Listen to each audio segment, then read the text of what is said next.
So, kamusta po mga ka-Streetwise? Ako po si Takeru Miyamoto at welcome po sa aking munting channel. So mga kababayan, pag-usapan ngayon natin ito si Kati Binag. Okay. So ito si Kati Binag mga kababayan, siya po yung nagkalat ng fake news na si PBBM daw tsaka si Lisa Marcos ay nakita niya po nagko-cocaine. Okay. So ngayon, alam naman po nating fake news 'yon, 'di ba? Kasi walang ebidensya. Pero mga kababayan, nakahanap po ng katapat itong si Kati Binag tsaka si Maharlika. So ngayon, ang gagawin ni Kati Binag ata, ididemanda niya daw.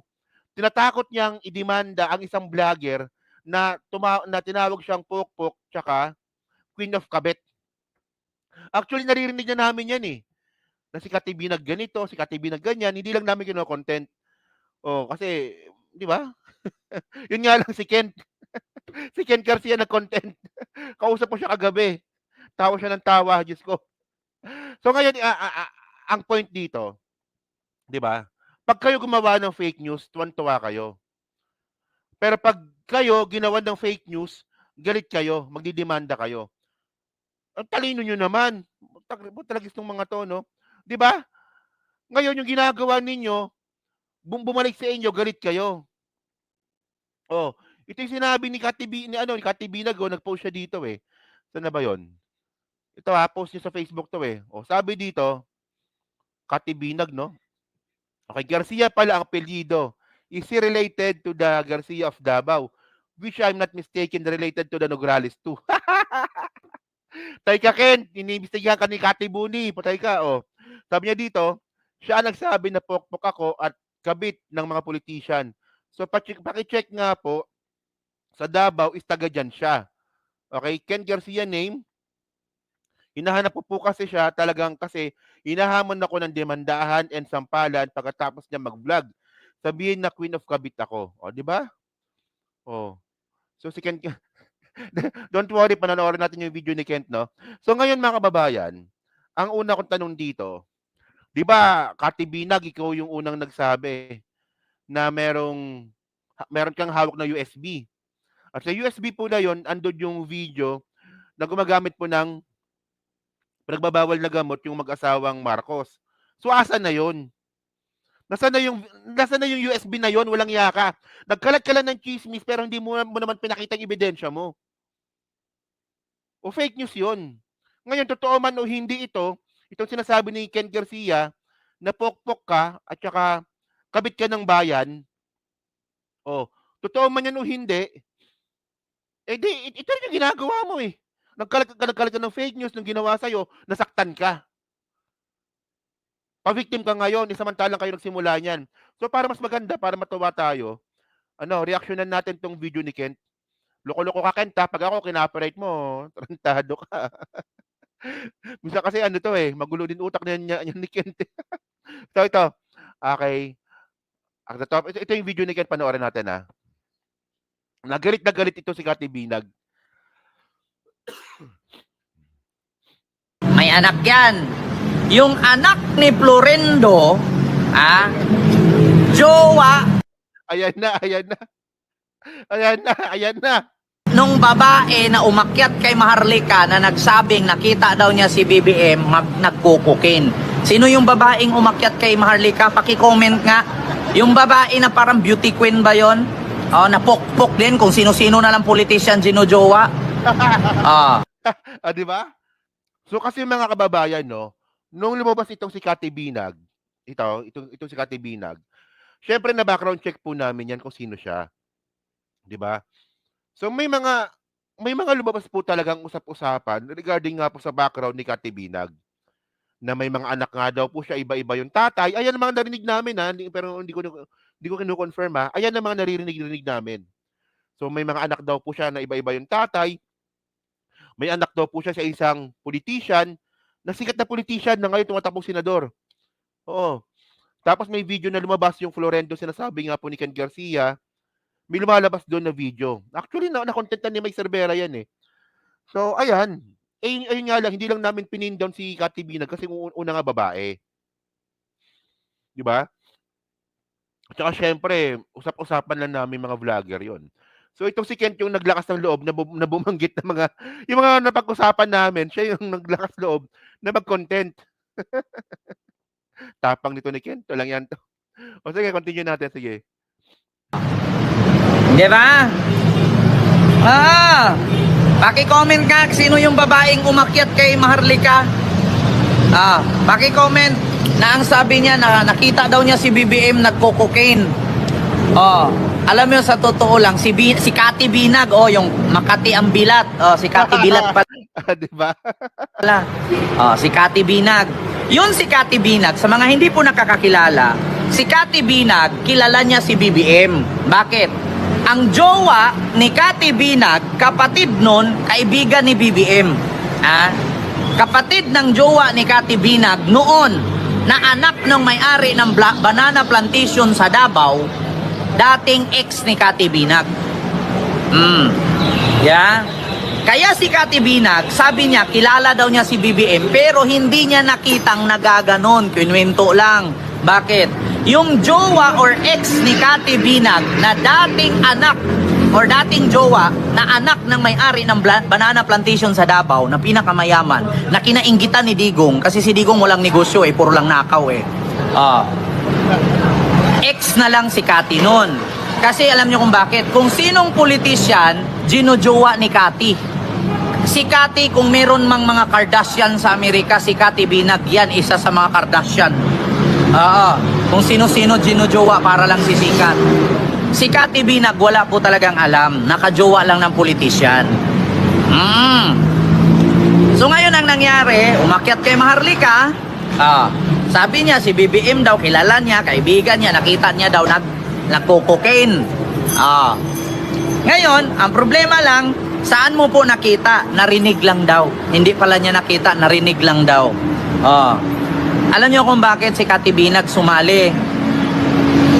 Yung ex niya na kaibigan ng Hulaan ko kasi ngayon ko lang napanood 'to iniwan siya. kapatid nung kaibigan ni BBM, ang tatay nung ex niya, dating miyembro sa gabinete ni Marcos.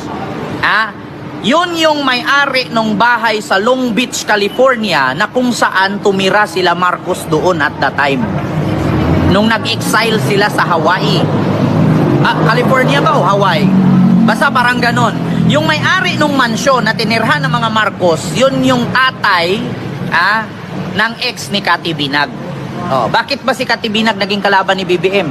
Ex na kasi niya, yung pinipirahan niya. Iniwan siya, kaya nga ex.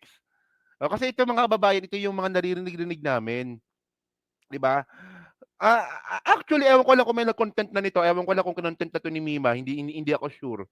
So ito yung mga sinasabi ni Ken Garcia. Ito yung mga narinig namin na napag-usap-usapan namin nung lumabas yung Kati Binag na yan.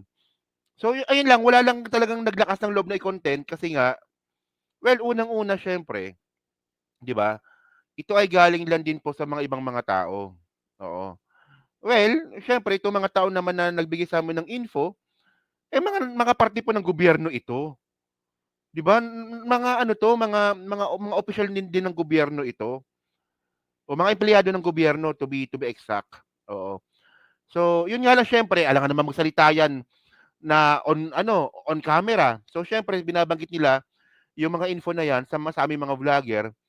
So, ang alam ko talaga wala na content nito Wala na content nito. Si Kent lang po talaga naglabas. Yan na, para at least, 'di ba? At least malaman ninyo kung ano, kasi 'di ba? Ito para clear tayo Nung lumabas si Kati Binag, syempre nainis kami kasi alam namin fake news. So nagkaroon ng pagkakataon na nagsama-sama kaming mga vlogger sa isang event, sa isang restaurant. At napag-usapan namin yang si Kati Binag. So yung mga napag-usap-usapan namin, kasama yung mga ibang mga government employee. Ito po yung kinukuwento ni Ken. Hindi ko lang alam kung na-content ni Mike or na-content ito ni Mima kasi nandun sila nung nag-uusap-usap kami. Wala si Kent dun wala siya noon, pero nalaman niya yung info. Di ko alam kung sino nagbigay sa kanya ng info na yan. So, si Kent nag-content. So, syempre, kudos dito kay Kent malakas ang loob mo na mag-content ng ganyang klaseng mga topic, di ba? So, good job. Good job. Sige, continue. Hiniwalayan siya. Bakit? Kasi itong si Kati Binag, kinakabit lahat ng congressman at gobernur sa Davao. Oo, kaya nga si Kati Binag, parang ano yan dun eh, queen of all kabit. Sa Hawaii, Tita Nida. Mahilig ka din sa chismis na vlogger pa ako, hindi ako nagchichismis.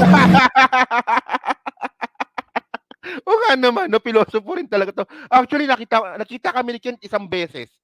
O nakita kami niyan isang beses na ano, na hindi pa talaga scheduled. O nakita kami sa Mega Mall nito eh.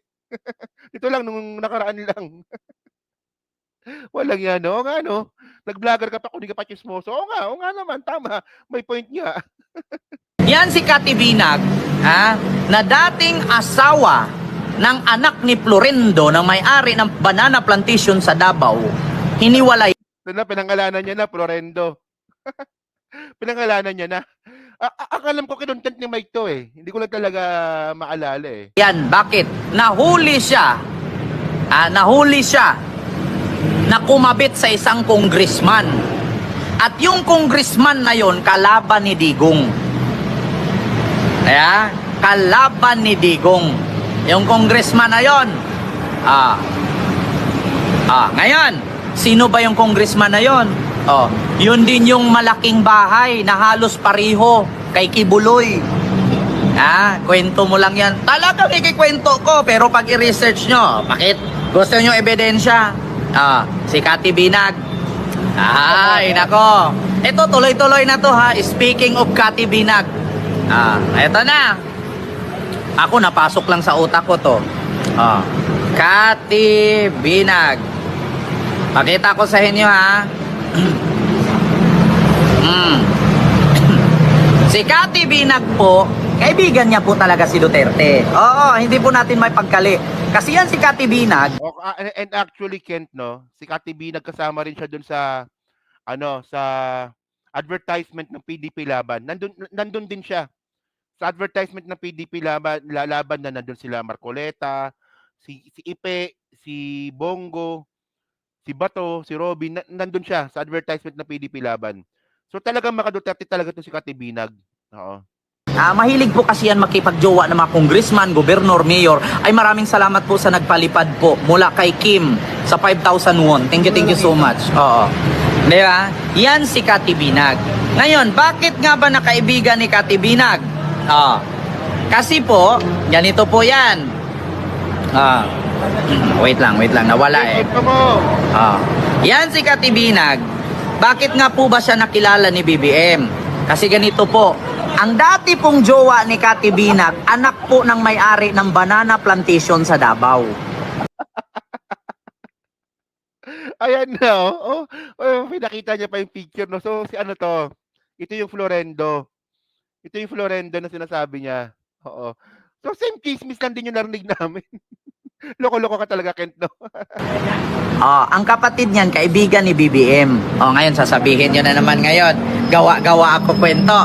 Di ba totoo sinasabi ko? Kasi nagre-research po ako. Actually, August ko pa ito kinontent sa TikTok eh. Nung lumabas si Kati Binag. Sakto, August rin namin narinig yung kwento na yon. Oo, August din yon. So, matagal na to eh. Matagal na to. Ikaw lang talaga, Kent, yung nag-content na dinitalye mo. Ikaw lang talaga. Yan, sige. Ngayon, bakit nga ba si Kati Binag nakilala ang mga Marcos? Kasi, ang tatay, ulitin ko ha, ang tatay ng jowa niyang to, dating miyembro ng gabinete ni Marcos Sr. Nakaibigan din, nakaibigan din ng tatay ni Digong na si Vicente Duterte. Si Anton. Actually, may kulang pa siya. May kulang pang kwento to. May ibang kwento pa yan, mga kababayan. So, hindi, kasi ayoko lang kasi ilabas. Kasi nga, medyo libelous ng konti. Pero hindi, sige, ito lang Ito, hindi ko naman kinu-confirm. Hindi ko naman kinu-confirm. Pero, ewan ko lang kung mababanggit ni Kent ito sa video niya na to. So, may pagkakataon din na, syempre, jowa, nga, di umano to na jowa daw di umano ni Kati Binag yung anak. Tapos, nung nag-propose yung anak, syempre, ipopropose niya, di ba? Nag-propose yung anak, papakilala sa magulang. Tapos, nung pinakilala sa magulang, nagulat, yung tatay, jowa niya rin, jowa rin pala si Kati Binag. So mag-ama sila. Di ayan ang mga narinig naming balita nun ha. Hindi lang namin kasi masyadong kinontent kasi nga kasi masyadong personal. Well, medyo na-triggered lang ako dito kay Kent kasi ito, sinimulan niya na. Pero may ganung usap-usapan din. May ganung usap-usapan din dati. Hindi ko kino-confirm na totoo, pero ito po yung narinig naming bali-balita nung nire-research nga namin about yung info about kay Kati Binag na may pagkakataon na nung nag-propose yung anak, 'di ba, kay Kati Binag, nung pinakilala sa tatay, shota din pala ng tatay. So, ewan ko lang kung babanggitin dito ni Kent yan ha. Sige, tingnan natin. Antonio Florendo ay asawa ni Margie Moran na beauty queen. Sabi ni Ma'am Victoria Arevalo. Yes, totoo yan. Si Antonio Florendo na asawa ni Margie Moran na tiyahin ni Maruhas. Totoo yan. Connected na. Totoo ba yan? Si Margie Moran, tiyahin po yan ni Maruhas. Kaya sa mga hindi nakakaalam na DDS, kaya si BBM nung tumakbong presidente, ang kanyang advocacy, unity. Kasi hindi po pwede nakalabanin niya ang mga kaliwang grupo kasi ang asawa niya magkakadugo yan sa mga Liberal Party, Aquino. Maraming kadugo si F. Elisa sa mga Aquino. Kaya nga nung tumakbo siya, unity. Di ba? Yun ang totoo. Kaya mga DDS, mag-research kayo. Ito si Florendo, anak niya to. Ito, asawa ni Florendo, si Margie Moran. Si Margie Moran, tiyahin ni Maruhas, na dating DILG secretary. Ngayon alam nyo na. Bukod kay Florendo, Antonio Florendo, na asawa ni Margie Moran, niya dating beauty queen, na kasama ni Gloria Diaz. Noong 1994, Gloria Diaz, hindi pala. 1974 ba? Gloria Diaz or 1969? Hindi ko na alam. Hindi pa ako pinanganak at the time. So, ito si Florendo, dating gabinete ni Marcos Sr. Tinitirhan ni Marcos nung pinapa-exile sila sa Amerika. Doon sila tumira sa bahay ni Florendo. Ngayon, ito si Florendo nagkaanak, ginuwa ni Kati Binag. Itong si Kati Binag, ewan ko kung taga Davao o taga Makati. Makati ang puki. Pag nakakita ng ibang congressman, gobernador, ginujuwa.